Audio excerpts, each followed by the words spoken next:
再来看高雄市湾区现红晒开的材料行，去年底是互检举讲对中国甲越南进口的物件杀价产地哦，变做是台湾在地农产品，佮袂互学校营养午餐来使用。卫生局是表示讲哦，这案已经送地检署侦办咯。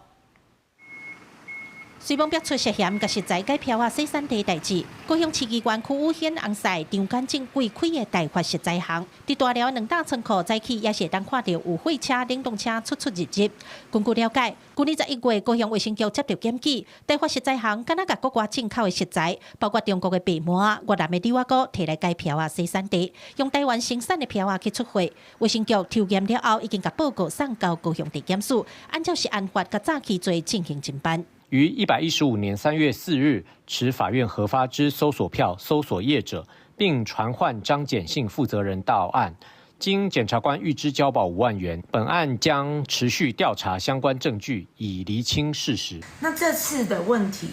也是来自于之前的行政指导，绝对不是所谓的恶意欺瞒哦。那我身为议员，我的立场其实很清楚